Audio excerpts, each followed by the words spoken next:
लो भाई बब्बन, बन गई तस्वीर। जरा देखकर बताओ कैसी बनी है। अरे भाई मोहन, मेरी सलाह मानो तो तुम रहने ही दो। एक पेंटर बनना तुम्हारे बस की बात नहीं है। हाँ, तुमने सही कहा, मुझे भी कुछ ऐसा लगता है। खैर, आज शाम की गाड़ी से मैं शहर वापस जा रहा हूँ।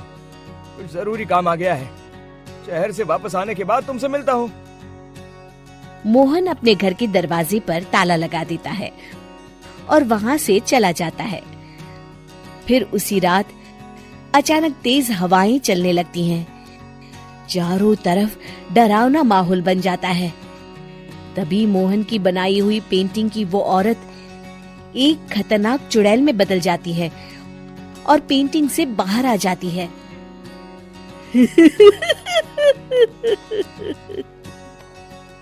चुड़ैल घर के बाहर चली जाती है।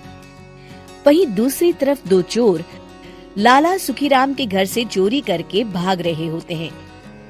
दोनों भागते भागते गांव के चौराहे के पास पहुंच जाते हैं। तभी अचानक वो चुड़ैल उन दोनों के सामने आ जाती है।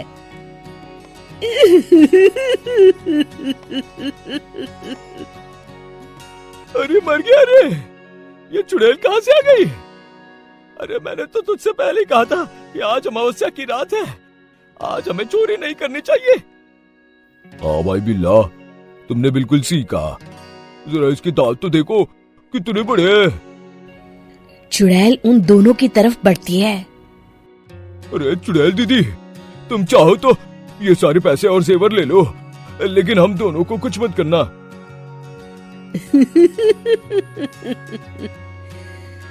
पैसे और जेवर के लालच में तुम इंसान बिकते हो, हम चुड़ैल नहीं। तभी चुड़ैल उन दोनों चोरों को पुतले बना देती है।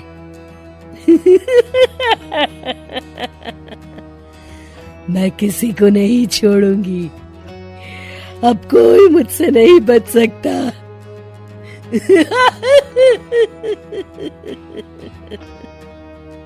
चुड़ैल अपने अगले शिकार की खोज में वहां से चली जाती है। गांव की दूसरी ओर जाने पर चुड़ैल को हरिया, बिरजू और बब्बन दिखाई देते हैं। आज संडे है, आज कपिल शर्मा शो देखने का दिन है। जोर से बोलो। आज संडे है। मैंने नहीं सुना। आज संडे है, आज कपिल शर्मा देखने का दिन है। हाँ, ये हुई ना बात। अरे ये कपिल शर्मा कौन है जो ये लोग उसे देखने के लिए इतने उतावले हुए जा रहे हैं? खैर, मुझे क्या, मैं अभी इन दोनों को मजा चखाती हूँ। चुड़ैल तेजी से उड़कर उन तीनों के सामने आकर खड़ी हो जाती है।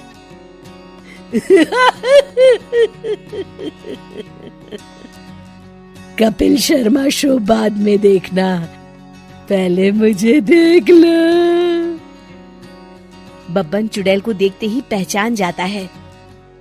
अरे ये तो तस्वीर वाली औरत के जैसी दिख रही है। मुझे अभी नहीं मरना है। अरे भागो रे। तीनों वहां से भाग खड़े होते हैं।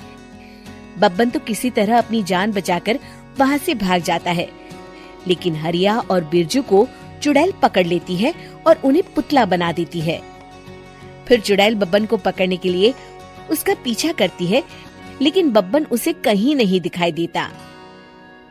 अरे वो मोटा तो बड़ा तेज भागता है, शायद उस तरफ गया होगा। बब्बन एक दीवार के पीछे छुपकर बैठ जाता है और चुड़ैल उसके सामने से आगे निकल जाती है। बाल बाल बच गया। अगली सुबह बब्बन सभी गांव वालों को सारी बात बता देता है। फिर उस चुड़ैल के डर से रोज शाम होते ही पूरे गांव में सन्नाटा छा जाता था और कोई भी अपने घर के बाहर नहीं निकलता था। अरे ये क्या हो गया, इतनी देर से घूम रही हूँ, अभी तक एक भी आदमी नहीं मिला। अरे कहाँ मर गए सबके सब? चुड़ैल वहां से चली जाती है। इस तरह कुछ दिन बीत जाते हैं। फिर एक दिन मोहन गांव वापस आता है। बब्बन उसे बताता है कि उसकी बनाई तस्वीर से एक चुड़ैल बाहर आ गई है। मोहन समझ जाता है कि ये कोई आम कागज नहीं है। वो जो भी उस कागज पर बनाएगा वो असलियत का रूप ले लेगा। अरे मोहन भाई, अब तुम क्या करने वाले हो? मेरे पास एक बहुत बढ़िया तरकीब है। मैं इस कागज पर उस चुड़ैल की एक ऐसी तस्वीर बनाऊंगा जिसमें वो तपती धूप के नीचे खड़ी दिखाई देगी, और फिर जैसे ही सवेरा होगा वो चुड़ैल इस कागज से निकलकर बाहर चली जाएगी और सूरज की तेज धूप में जलकर राख हो जाएंगी। मोहन बिल्कुल वैसे ही तस्वीर बना देता है और जैसे ही सवेरा होता है वो चुड़ैल कागज से निकलकर बाहर धूप में चली जाती है और सूरज की गर्मी बर्दाश्त नहीं कर पाती और जलकर राख हो जाती है।